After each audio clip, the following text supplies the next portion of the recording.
प्यारे देशवासियों, आप सभी को जय भीम, जय भारत, जय संविधान।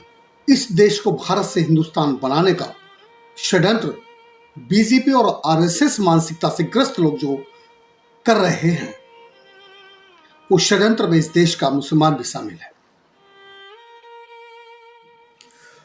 मुस्लिम स्कूल, कॉलेज और यूनिवर्सिटी में जितने भी प्रोफेसर और टीचर्स हैं, वो सभी हिंदुस्तान और भारत का जब तक ये भारत है तब तक यहां देश के प्रत्येक नागरिक को स्वतंत्रता से जीने का अधिकार है।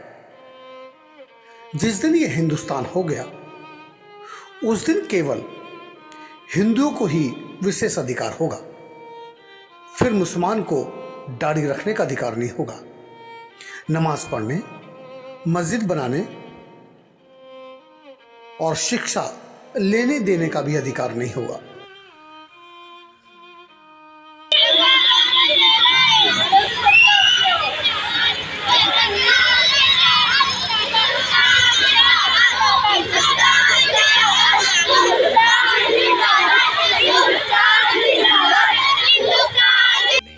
मुल्ला और जो मौलवी हैं, वो लोग बच्चों को सिर्फ हिंदुस्तान पढ़ाते हैं, भारत नहीं पढ़ाते और ना ही हिंदुस्तान और भारत के बीच का फर्क बताते। अगर ये हिंदुस्तान है तो फिर यहां मुसलमानों को कोई अधिकार नहीं है। अगर भारत है तो यहां हर धर्म के आदमी को जीने का पूरा अधिकार है। इस देश का संविधान लिखने के पहले बाबा साहब अम्बेडकर ने जब कलम उठाई तो सबसे पहले उन्होंने इस देश का नाम लिखा। किस देश का संविधान लिखा जाना था, उसका नाम लिखा जाना भी अनिवार्य था। जब बच्चा पैदा होता है तो उसे एक नाम दिया जाता है। ठीक उसी तरह से नए युग की शुरुआत हो रही थी, हम आजाद हो रहे थे, तो आजाद देश का नाम कैसा होना चाहिए? तो बाबा साहब ने लिखा, India that is Bharat, India call them Bharat, India वो जिसे भारत कहते हैं। अगर बाबा साहब ने भारत ना लिखकर हिंदुस्तान लिख दिया होता तो सिर्फ ये हिंदू राष्ट्र होता।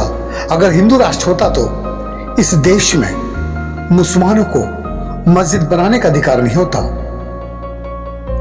नमाज पढ़ने का अधिकार नहीं होता, शिक्षा संपत्ति का अधिकार नहीं होता, दाढ़ी रखने का अधिकार नहीं होता, रोजा रखने का भी अधिकार नहीं होता।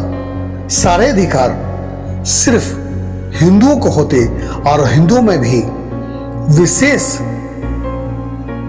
जाति के लोगों को यह अधिकार होता, बाकी सब गुलाम रहते।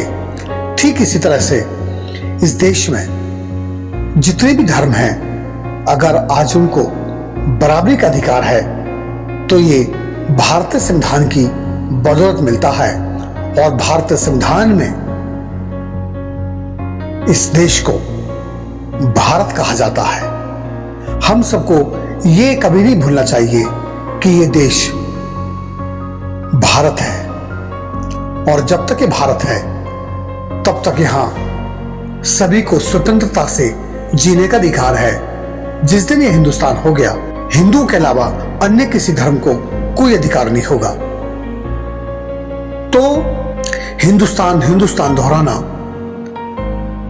षड्यंत्रकारियों को सहयोग करना है।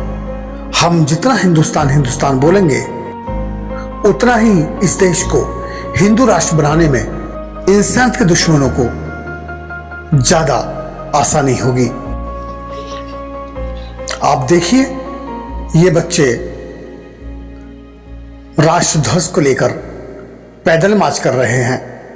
ये अबोध बच्चे हैं, ये क्या जाने, इन्हें जो पढ़ाया जाएगा ये वही पढ़ेंगे। बचपन में जो बीज बो दिया जाता है वो जीवन भर नहीं कटता है। आप इन बच्चों को हिंदुस्तान पढ़ाएंगे या भारत, ये हम सबको तय करना होगा।